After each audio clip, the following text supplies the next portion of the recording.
Welcome dear student, myself Reshma Kapoor. आज हम BSc second year में paper third pteridophyta gymnosperm and palaeobotany के अंतर्गत सिलेजिनेला प्लांट की रिप्रोडक्शन की स्टडी करेंगे। इससे पहले के वीडियो में स्टूडेंट हमने सिलेजिनेला प्लांट की मॉर्फोलॉजी एंड एनाटॉमी को पढ़ा है। आज हम सिलेजिनेला में रिप्रोडक्शन की डिटेल में स्टडी करेंगे। तो सबसे पहले हम इसका लाइफ साइकिल को समझ लेते हैं, जिससे हमें डिटेल में पढ़ना ईजी रहेगा। सिलेजिनेला का जो प्लांट होता है वो स्पोरोफाइट प्लांट है। स्पोरोफाइट प्लांट में स्पोर प्रोड्यूसिंग फेज, इसकी जो मेन प्लांट होता है, मेन फेज होती है, वो स्पोर प्रोड्यूसिंग होती है, इसीलिए इसको स्पोरोफाइट प्लांट कहते हैं। स्पोर प्रोड्यूसिंग फेज या स्पोरोफाइट पादप जो है, जब अपनी कायिक अवस्था को अटेन कर लेता है, उसके बाद ये स्पोर बेयरिंग फेज में जाता है, अलैंगिक जनन करता है। अलैंगिक जनन के टाइम पर इसमें शंकु या स्ट्रोबिलस का निर्माण होता है। ये जो शंकु होते हैं, ये स्पोरोफिल्स का एक शंकुनुमा आकृति में अरेंजमेंट होता है।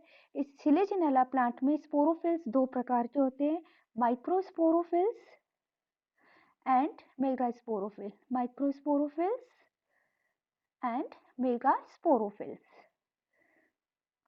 मेगास्पोरोफिल्स, ये जो स्पोरोफिल्स होते हैं, इन स्पोरोफिल्स पर स्पोरेंजिया डेवलप होती है। एक ही प्रकार के शंकु में, एक ही शंकु में दोनों प्रकार के स्पोरोफिल्स व्यवस्थित होते हैं। माइक्रोस्पोरोफिल्स पर माइक्रोस्पोरेंजिया डेवलप होंगी, माइक्रोस्पोरेंजिया, एंड मेगास्पोरोफिल्स पर मेगास्पोरेंजिया डेवलप होती हैं। मेगास्पोरेंजिया डेवलप होती हैं। मेगास्पोरेंजिया में मेगास्पोर्स बनते हैं, मेगास्पोर्स, एंड माइक्रोस्पोरेंजिया में माइक्रोस्पोर्स या लघु बीजाणु बनते हैं, माइक्रोस्पोर्स। ठीक है, ये जो स्पोर्स हैं दो प्रकार के, माइक्रोस्पोर्स एंड मेगास्पोर्स। इस तरह से सिलेजिनेला प्लांट कैसा हुआ, हेट्रोस्पोरस है। ठीक है, विषम बीजाणु वंशज होता है ये, जिसमें दो प्रकार के स्पोर्स बनते हैं। जिस समय ये स्पोर्स डेवलप होते हैं उस समय अर्धसूत्री विभाजन होता है। तो आपको ध्यान रखना है, सिलेजिनेला पादप में अर्धसूत्री विभाजन कब होता है, सिर्फ स्पोर्स प्रोड्यूसिंग टाइम पर होता है। माइक्रोस्पोरेंजिया एंड मेगास्पोरेंजिया में अर्धसूत्री विभाजन होता है, जिससे जो स्पोर्स बनते हैं वो हैप्लोइड होते हैं। ठीक है, हैप्लोइड्स होते हैं, मेगास्पोर्स भी और माइक्रोस्पोर्स भी। माइक्रोस्पोर्स जर्मिनेट होते हैं, ये स्पोर्स जर्मिनेट होकर मेल एंड फीमेल गैमेटोफाइट बनाते हैं। माइक्रोस्पोर से जर्मिनेशन से बनता है male gametophyte, male gametophyte, and female megaspore से जर्मिनेशन से बनता है फीमेल गैमेटोफाइट, फीमेल गैमेटोफाइट। ठीक है, मेल गैमेटोफाइट में एंथ्रोजोइड्स या male sperms, and female gametophyte में आर्किगोनिया परिवर्धित होती हैं, जिसमें एग होता है। एग एंड स्पर्म के फर्टिलाइजेशन से डिप्लॉइड फेज दोबारा प्राप्त आ जाती है। ये जो फर्टिलाइजेशन के बाद जाइगोट बनता है वो डिप्लॉइड स्ट्रक्चर है। इस तरह से डिप्लॉइड फेज फिर से आ जाती है। जाइगोट में कई विभाजन और विभेदन होते हैं, जिससे एम्ब्रियो और फिर यंग स्पोरोफाइट का निर्माण होता है। तो इस तरह से सिलेजिनेला के लाइफ साइकिल में दो अवस्थाएं होती है, spore producing main sporophytic phase and gametes producing egg and antherozoids, जो गैमेट प्रोड्यूसिंग फेज है, गैमेटोफिटिक फेज। ये बहुत कम समय के लिए होती है, इसलिए मुख्य पादप अवस्था जिससे पादप वृद्धि करता है वो स्पोरोफिटिक फेज होती है। अब हम डिटेल में इसकी एक एक फेज की स्टडी करते हैं। सबसे पहले हम कोन के स्ट्रक्चर देख लेते हैं। सिलेजिनेला प्लांट का जो कोन है उसमें एक मध्य में अक्ष होता है, मेन एक एक्सिस होता है। इस एक्सिस के चारों तरफ स्पाइरल ऑर्डर में, स्पाइरल क्रम में स्पोरोफिल्स अरेंज होते हैं। ठीक है, स्पोरोफिल्स दो प्रकार के हैं, माइक्रोस्पोरोफिल्स एंड मेगास्पोरोफिल्स। मेगास्पोरोफिल्स पर मेगास्पोरेंजिया परिवर्धित होती हैं, एंड माइक्रोस्पोरोफिल्स पर माइक्रोस्पोरेंजिया परिवर्तित होती हैं।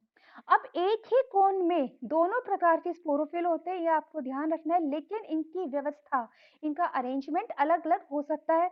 जैसे सिलेजिनेला रुपेस्ट्रिस, सिलेजिनेला रुपेस्ट्रिस स्पीशीज में जो आधार के स्पोरोफिल्स होते हैं वो मेगास्पोरोफिल्स होते हैं, मेगास्पोरेंजिया उन पर परिवर्तित होती हैं, और शीर्ष की तरफ माइक्रोस्पोरोफिल्स होते हैं जिसमें माइक्रोस्पोरेंजिया डेवलप होती हैं। सिलेजिनेला क्रूसियाना जो इसकी स्पीशीज है, क्रूसियाना, इसमें आधार पर सिर्फ एक ही मेगास्पोरोफिल होता है, बाकी सारे माइक्रोस्पोरोफिल्स होते हैं। एंड सिलेजिनेला इन एक्विफोलिया में एक्सेस के एक तरफ मेगास्पोरोफिल्स और एक्सेस के दूसरी तरफ माइक्रोस्पोरोफिल्स होते हैं। तो इस तरह से स्पोरोफिल्स का अरेंजमेंट अलग हो सकता है, अलग होता है, लेकिन एक ही कोन में दोनों प्रकार के स्पोरोफिल्स एंड दोनों प्रकार की स्पोरेंजिया एक ही कोन में या स्ट्रोबिलस में पाई जाती हैं। स्टूडेंट, अब हम डिटेल में इसकी स्पोरेंजिया की स्टडी करते हैं। सिलेजिनेला में जो दो प्रकार की स्पोरेंजिया होती हैं, दोनों प्रकार की स्पोरेंजिया बहुत ही छोटे से स्टॉक पर लगी रहती हैं। स्टॉक या वृंत बहुत छोटा होता है और दोनों ही स्पोरेंजिया के पार्श्व में लिग्यूल उपस्थित होता है। लिग्यूल की उपस्थिति, प्रेजेंस ऑफ लिग्यूल, सिलेजिनेला का कैरेक्टरिस्टिक फीचर है। ठीक है, जो माइक्रोस्पोरेंजिया होती हैं वो आप देख रहे हो ओवेट स्फेरिकल सी स्ट्रक्चर है, और ये इसकी जो भित्ति है स्पोरेंजियल वॉल द्विस्तरीय होती है, बाहर की परत मोटी होती है और अंदर वाली पतली होती है, और सबसे आंतरिक परत में जो अंदर की भी परत है उसके सबसे अंदर एक स्तरीय टैपेटम प्रेजेंट होती है। टैपेटम न्यूट्रिटिव लेयर है, न्यूट्रिशन प्रोवाइड करती है। ठीक है, ये जो स्पोर्स प्रोड्यूस हो रहे हैं डेवलपिंग स्पोर्स को न्यूट्रिशन देती है। टैपेटम के अंदर कई सारे माइक्रोस्पोर्स, छोटे छोटे माइक्रोस्पोर्स भरे होते हैं। जो मेगास्पोरेंजिया होती है कंपैरेटिवली माइक्रोस्पोरेंजिया से बड़ी होती है, हल्के या डार्क ब्राउन कलर की होती है, फोर लोब्ड स्ट्रक्चर है। कैसी है ये? फोर लोब्ड या चार पालीवत स्ट्रक्चर है। ये पालियां दिखाई दे रही है इसकी। प्रत्येक लोब में सिर्फ एक ही मेगास्पोर होता है, प्रत्येक लोब में सिर्फ एक ही मेगास्पोर होता है। मेगास्पोरेंजियम की भी द्विस्तरीय भित्ति होती है, स्पोरेंजियल वॉल होती है, और स्पोरेंजियल वॉल के सबसे अंदर की ओर एक न्यूट्रिटिव टैपेटम लेयर प्रेजेंट होती है। तो टैपेटम दोनों स्पोरेंजिया में है, दोनों प्रकार के स्पोरेंजिया में है, न्यूट्रिशनल लेयर है। स्पोरेंजियल वॉल या स्पोरेंजिया की भित्ति कैसी है? द्विस्तरीय है। ठीक है, लेकिन माइक्रोस्पोर्स जो है वो संख्या में बहुत सारे होते हैं, मेगास्पोर्स जनसंख्या में सिर्फ 4 होते हैं।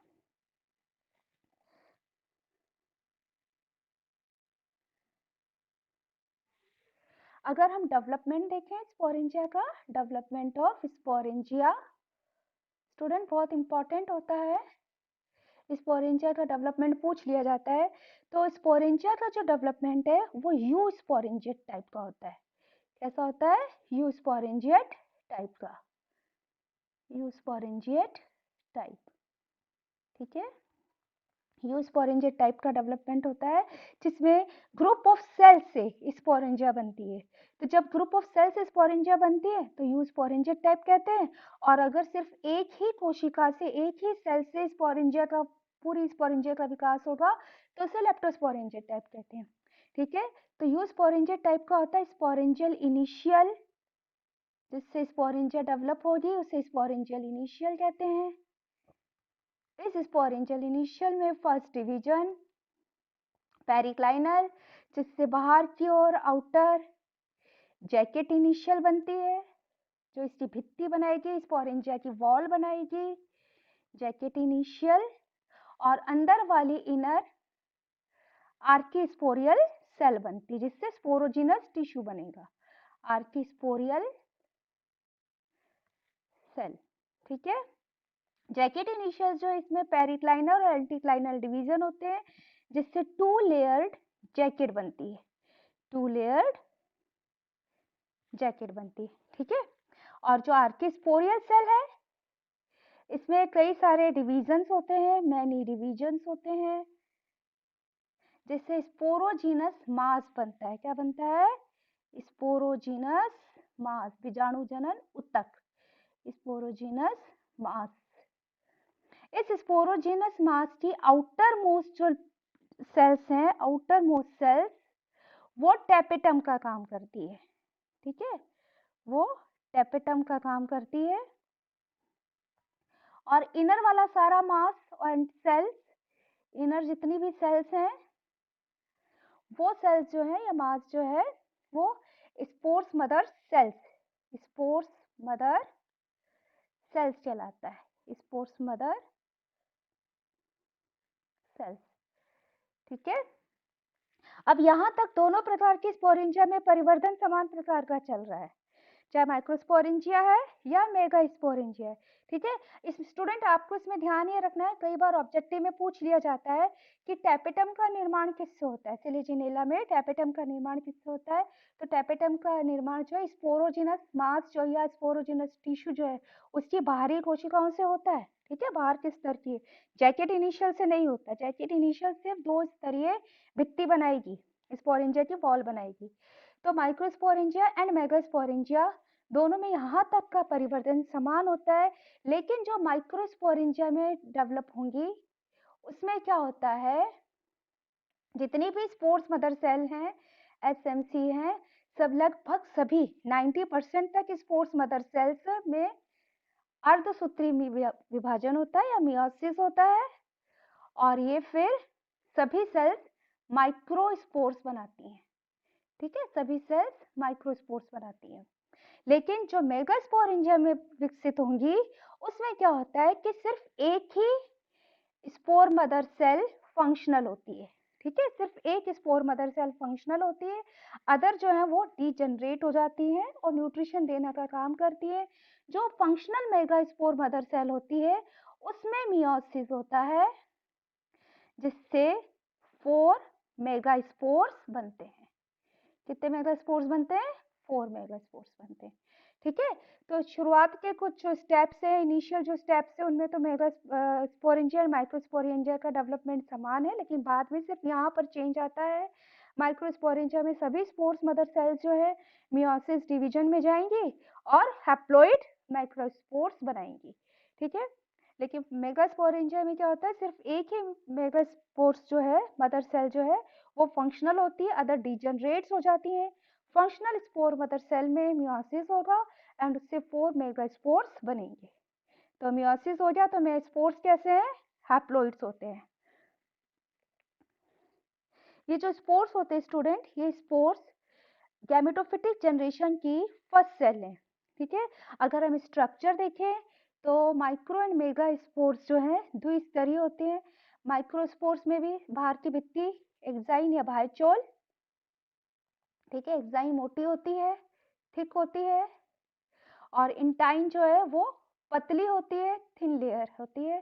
बाहरी चोल पर बाहर की ओर एक ट्राइरेडिएट, एक जो है खांच जिसे कह सकते हैं त्रिस्तरीय खांच प्रेजेंट होती है। ट्राइरेडिएट, ट्राइरेडिएट रिज होती है या त्रिअरीय खांच उपस्थित होती है जहां से ना स्पोर्स की भित्ति फटती है।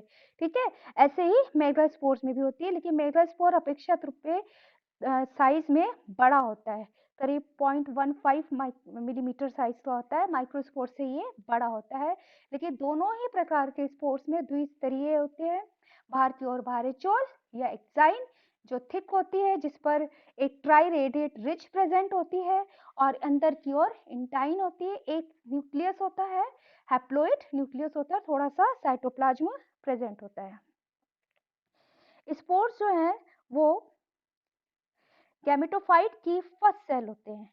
ठीक है, माइक्रोस्पोर्स जो है वो डेवलप होंगे, माइक्रोस्पोर्स किस में डेवलप होंगे? वो मेल गैमेटोफाइट बनाएंगे, मेल गैमेटोफाइट बनाएंगे।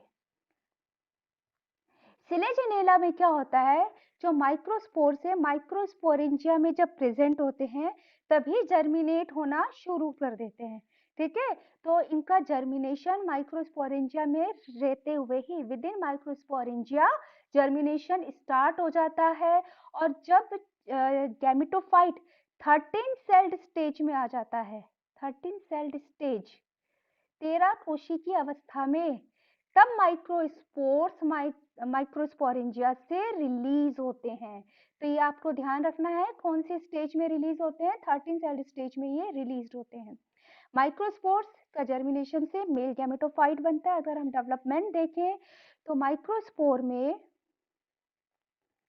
फर्स्ट अनइक्वल डिवीजन होता है, ठीक है, फर्स्ट अनइक्वल डिवीजन, असमान विभाजन होता है, जिससे एक छोटी सी स्मॉल प्रोथेलियल सेल बनती है, प्रोथेलियल सेल बनती है, ठीक है, और एक बड़ी एंथ्रीडियल इनिशियल, ठीक है, लार्ज वन जो है वो एंथ्रीडियल इनिशियल बनती है, एंथ्रीडियल इनिशियल। ये जो प्रोथेलियल सेल है ये इसकी एक वेजिटेटिव सेल है, इसमें आगे कोई डिवीजन नहीं होता, नो डिवीजन, इसमें आगे कोई विभाजन नहीं होता। तो गैमेटोफाइट की जो कायिक कोशिका है या हम वेजिटेटिव सेल कह सकते हैं, वो क्या रिप्रेजेंट कर रही है, कौन सी सेल, एक सिंगल स्मॉल प्रोथेलियल सेल। ये जो एंथ्रीडियल इनिशियल है, यहाँ आप डायग्राम में देखिए स्टूडेंट, क्लियरली दिखाई दे रहा है ये छोटी प्रोथेलियल सेल है, ये एंथ्रीडियल सेल है। अब इस एंथ्रीडियल इनिशियल में फर्दर डिवीजन होते हैं। तो एंथ्रीडियल इनिशियल में सेकेंड डिवीजन जो होगा, जो डिवीजन होगा एंथ्रीडियल इनिशियल में वो लॉन्जिट्यूडिनल होता है, लंबवत डिवीजन होता है, लॉन्जिट्यूडिनल या लंबवत डिवीजन होता है, ठीक है। इससे दो एंथ्रीडियल सेल बनती है। कितनी एंथ्रीडियल सेल बनती है, दो एंथ्रीडियल सेल बनती हैं, ठीक है। फर्दर इन एंथ्रीडियल सेल में ही विभाजन होता है, इन दोनों एंथ्रीडियल सेल में विभाजन होता है, जिससे टोटल 12 सेल बनती है। 12 में से 8 पेरिफेरी की, 8 peripheral antheridial jacket cell, antheridial jacket cell और 4 सेंट्रल, आपको नंबर ध्यान रखना है, 4 सेंट्रल एंड्रोगोनियल सेल्स बनती हैं, ठीक है, एंड्रोगोनियल सेल्स बनती हैं। तो टोटल कितनी सेल हो गई गैमेटोफाइट में, 8 पेरिफेरल है एंथ्रीडियल की jacket cells and 4 central androgonial cells हैं, तो 8 and 4 12 और 8 1 प्रोथेलियल सेल। कितनी सेल्ड स्टेज आ गया, 13 सेल्ड स्टेज आ गया। तो जब ये 13 सेल्ड स्टेज आ जाता है, इसके बाद माइक्रोस्पोर्स जो है रिच से फट जाता है, माइक्रोस्पोरेंजिया से रिलीज हो जाता है। अब फर्दर डिवीजन कहाँ पर होगा, फर्दर डेवलपमेंट वो जमीन पर होगा, ठीक है, भूमि पर होता है। तो जो एंट्रोगोनियल सेल्स हैं, इन एंट्रोगोनियल सेल्स में फिर आगे कई सारे विभाजन होते हैं, जिससे टोटल 128 से 256 तक एंड्रोसाइट्स बनते हैं या पुमाणु मात्र कोशिकाएं बनती हैं, ठीक है, जिन्हें हम एंड्रोसाइट्स या पुमाणु मात्र कोशिकाएं कहते हैं। फिर प्रत्येक जो पुमाणु मात्र कोशिकाएं या एंड्रोसाइट्स हैं, ये मेटामॉर्फोसिस द्वारा या कायांतरण द्वारा सीधा एंथ्रोजोइड्स में कायांतरित हो जाते हैं, एंथेरोजोइड्स या मेल स्पर्म्स कह सकते हैं, उसमें रूपांतरित या कायांतरित हो जाते हैं। इसके एंथ्रोजोइड्स कैसे होते हैं, बाइफ्लैजिलेट सर्पिलाकार स्ट्रक्चर है। जिस समय एंथ्रोजोइड्स बन रहे होते हैं उस समय क्या होता है, जो एंथ्रीडियल जैकेट सेल्स हैं, प्रोथेलियल सेल्स हैं, ये सब डीजनरेट हो जाती हैं और म्यूसिलेज सा बनाती, श्लेष्मीय पदार्थ सा बनाती हैं। तो मेल गैमेटोफाइट में ऐसे म्यूसिलेज सा भरा रहता है, यहाँ से ट्राइरेटेड खास से इसकी बाहरी भित्ति फट जाती है, ये सारा म्यूसिलेज भरा रहता है और इसमें बहुत सारे एंथ्रोजोइड्स, कितने 128 से लेकर 256 तक हो सकते हैं एंथ्रोजोइड्स तैरते हुए हमें दिखाई देते हैं। तो इस तरह से माइक्रोस्पोर्स जर्मिनेट होकर मेल गैमेटोफाइट बनाते हैं। आपको इस रिलीजिंग ध्यान रखना है कि कौन सी स्टेज में रिलीज होते हैं, 13 सेल स्टेज में रिलीज होते हैं। नंबर याद रखना है, एंथ्रीडियल जैकेट सेल्स का नंबर होता है 8, पेरिफेरल है, और एंट्रोगोनियल सेल्स का नंबर होता है 4, ठीक है।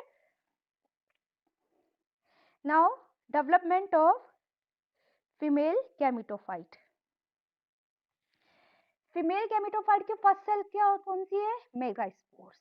ठीक है, मेगास्पोर्स फीमेल गैमेटोफाइट की फर्स्ट सेल होती है। मेगास्पोर्स जर्मिनेट होकर फीमेल गैमेटोफाइट बनाते हैं। मेल गैमेटोफाइट की तरह फीमेल गैमेटोफाइट का परिवर्धन भी जब मेगास्पोर्स बीजाणुधानी में होते हैं, मेगास्पोरेंजिया में होते हैं, तभी इनका डेवलपमेंट जर्मिनेशन स्टार्ट हो जाता है। और ये भी परिवर्धन की अलग अलग अवस्थाओं में मेगास्पोर्स जो है मेगास्पोरेंजिया से रिलीज होते हैं।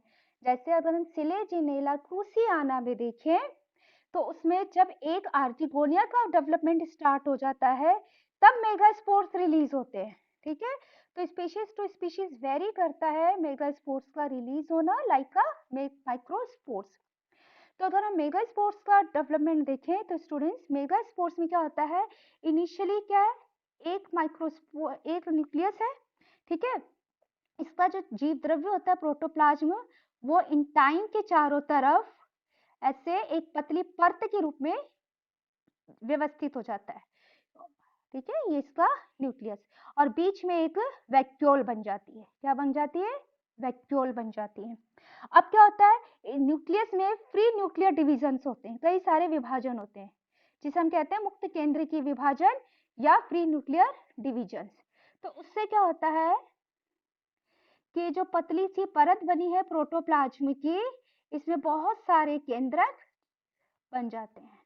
ठीक है, बीच में वैक्यूल है, एक बड़ी सी रिक्तिका है। अब धीरे धीरे इसका प्रोटोप्लाज्म का अमाउंट बढ़ता है, प्रोटोप्लाज्म इंक्रीज होता है, न्यूक्लियर साथ साथ में न्यूक्लियर डिवीजन होता रहता है। इससे क्या होता है कि रिक्तिका पूरी भर जाती है। ठीक है, पूरी रिक्तिका भर जाती है, कोई स्पेस नहीं रहता और बहुत सारे केंद्रक बन जाते हैं। ठीक है, तो ये मल्टी न्यूक्लिएट स्टेज आ गई। कौन सी स्टेज आ गई? Multinucleate stage, multinucleate stage आ जाती है। अब क्या होता है कि शीर्ष की ओर या ट्राइरेटेड रिज जहां पर प्रेजेंट होती है उस तरफ से केंद्रक के चारों में भित्ति निर्माण स्टार्ट हो जाता है। ठीक है, डिवीजन तो ही रहे, साथ में भित्ति निर्माण स्टार्ट हो जाता है। तो जो ट्राइरेटेड रिज होती है उस तरफ का जो पार्ट है वो सेलुलर हो जाता है। दिख रहा है ये सेलुलर हो जाता है, भित्ति निर्माण हो जाता है। ठीक है, इस वाले रीजन को हम कहते हैं रिप्रोडक्टिव रीजन या जननिक क्षेत्र, जननिक क्षेत्र। ठीक है, क्योंकि इस वाले क्षेत्र में ही आर्किडोनिया परिवर्धित होंगे, इसलिए इस क्षेत्र को क्या नाम दे दिया? जननी क्षेत्र। नीचे अभी भी मल्टी न्यूक्लिएट स्टेज है, देख रहे हैं मल्टी न्यूक्लिएट स्टेज है, बहुत सारे फ्री न्यूक्लियस है, अभी कोई कोशिका भित्ति का निर्माण नहीं हुआ है। तो ये जो जननी क्षेत्र है ये न्यूक्लियर स्टेज से जीव द्रव्य के या प्रोटोप्लाज्म के पतली परत के द्वारा सेपरेट रहता है, जिसे हम कहते हैं डायफ्राम। ठीक है, तो ये जब डायफ्राम वाली स्टेज आ जाती है, ये डायफ्राम की स्टेज आ जाती है, सारा ये सेलुलर हो गया, रिप्रोडक्टिव रीजन बन गया। अब क्या होता है, अब धीरे धीरे जो नीचे फ्री न्यूक्लियर स्टेज क्षेत्र था उसमें भी कोशिका का निर्माण प्रारंभ हो जाता है, उससे भी कोशिका भित्ति बनना शुरू हो जाती है और ये क्षेत्र भी सेलुलर हो जाता है। ठीक है, कोशिकीय हो जाता है। इस क्षेत्र को हम कहते हैं स्टोरेज रीजन या संचयी क्षेत्र। क्या कहते हैं इसको? स्टोरेज रीजन या संचयी क्षेत्र। ठीक है, तो इसमें फूड स्टोर होता है।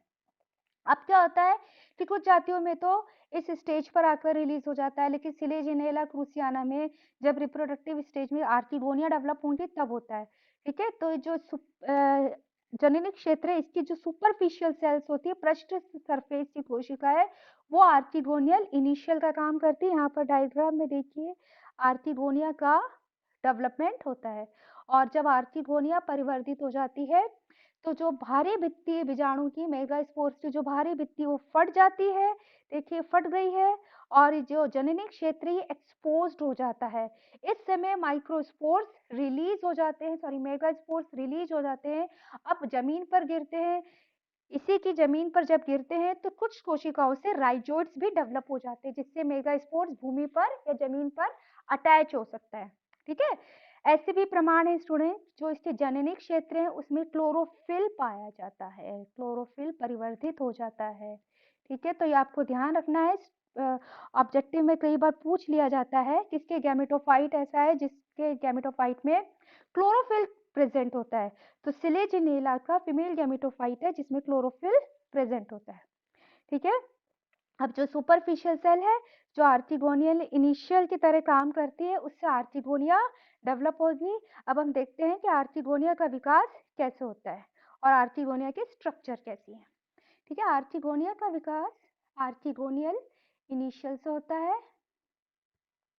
आर्चिगोनियल इनिशियल, ये जो फीमेल गैमेटोफाइट की जेनेटिक रीजन है, रिप्रोडक्टिव रीजन है, उस रीजन की पृष्ठीय कोशिका होती है, उससे आर्चिगोनियल पृष्ठीय कोशिका या सुपरफिशियल सेल से आर्चिगोनिया का डेवलपमेंट होता है। जिस सेल से आर्चिगोनिया बनेगी उसे आर्चिगोनियल इनिशियल कहते हैं।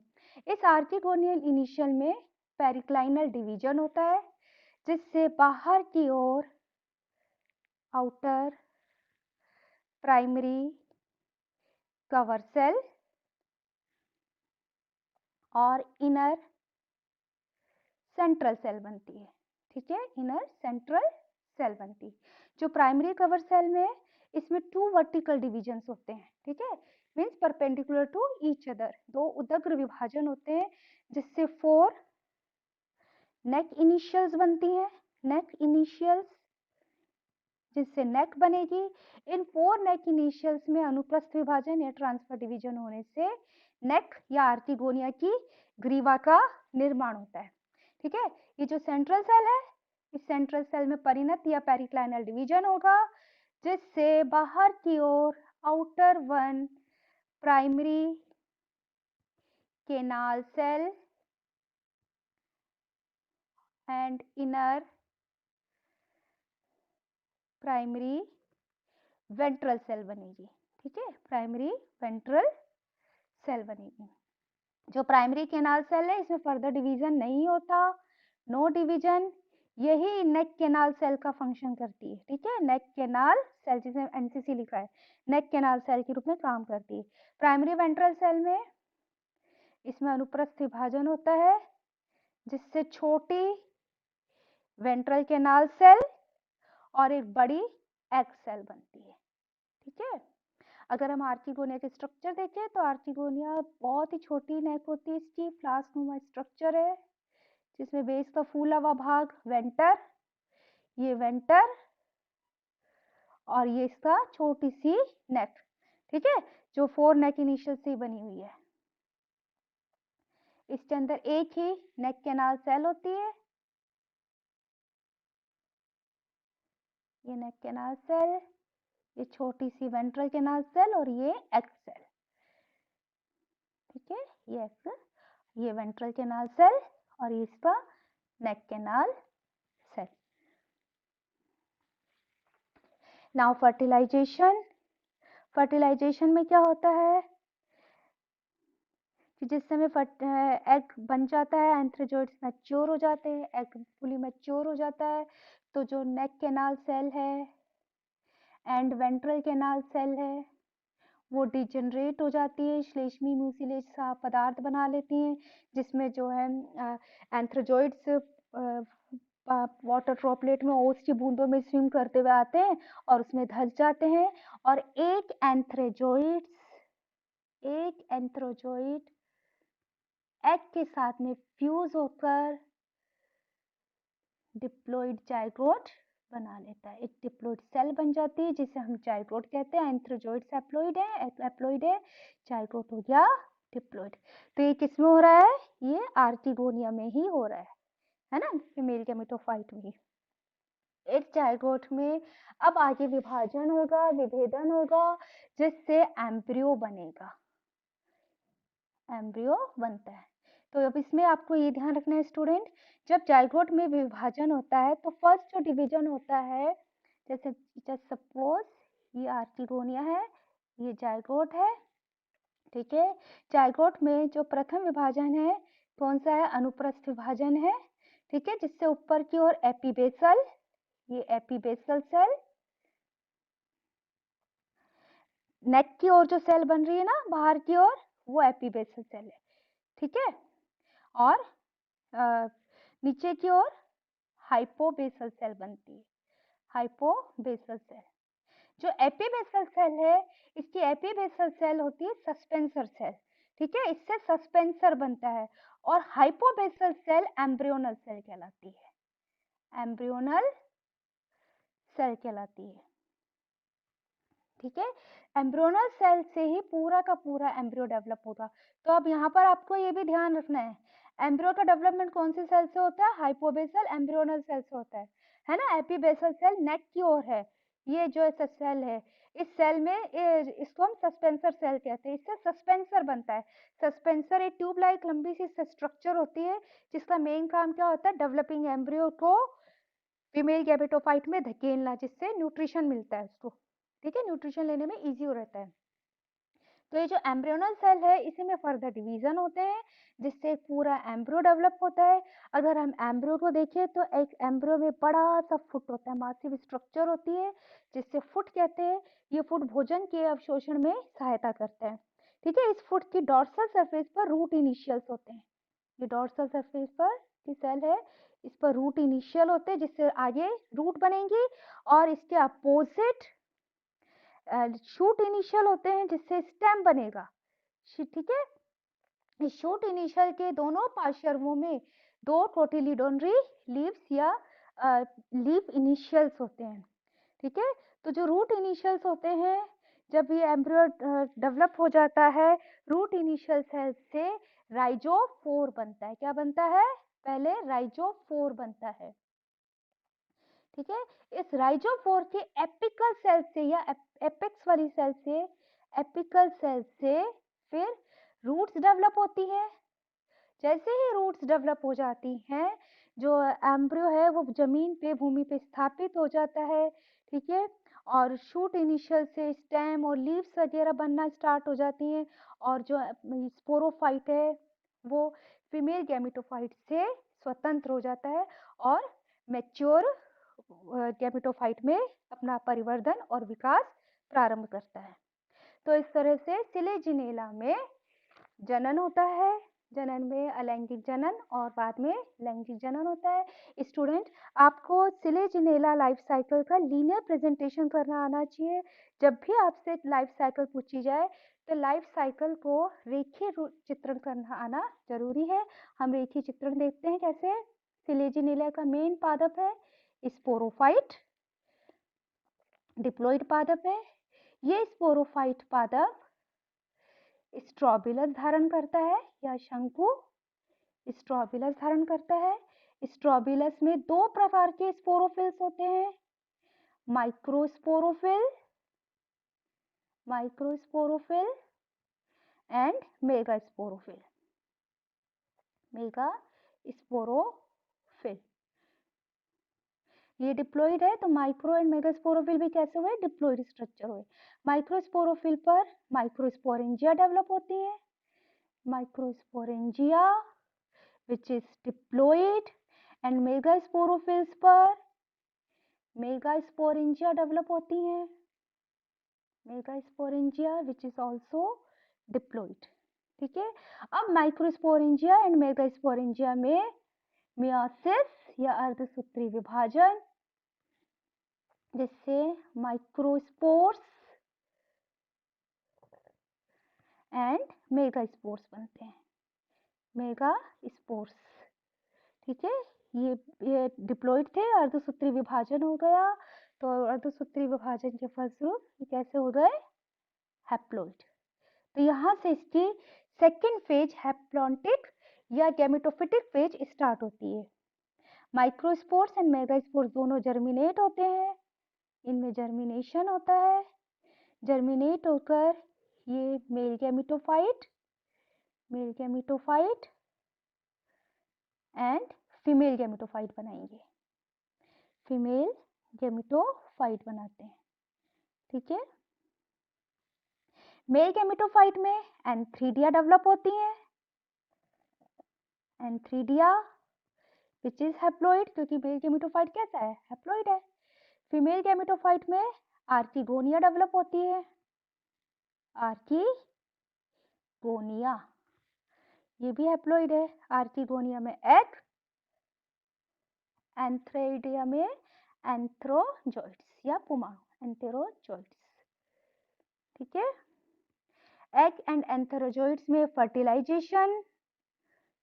फर्टिलाइजेशन या निषेचन होता है, जिससे जाइगोट बनता है और इस तरह से डिप्लॉइड फेज फिर से आ जाती है। ठीक है, जाइगोट से एम्ब्रियो एंड एम्ब्रियो फिर यंग स्पोरोफाइट में डेवलप हो जाता है। तो इस तरह से सिलेजिनेला में के जीवन चक्र में हमें दो अवस्थाएं क्रमिक रूप से रूपांतरित होती हुई दिखाई देती हैं, स्पष्ट होती हैं। ये इसकी डिप्लॉइड फेज है, जो मुख्य अवस्था है, लंबे समय के लिए होती है। ठीक है, और ये इसकी हैप्लॉइड फेज है, जो बहुत रिड्यूस्ड कम समय के लिए होती है और गैमेट्स प्रोड्यूस करती है। स्टूडेंट, नेक्स्ट हम जल्दी ही इक्विसिटम प्लांट की स्टडी करेंगे। इक्विसिटम की मॉर्फोलॉजी एंड एनाटॉमी को पढ़ेंगे। आप प्लीज़ मेरे चैनल को लाइक करें, शेयर करें और सब्सक्राइब करें।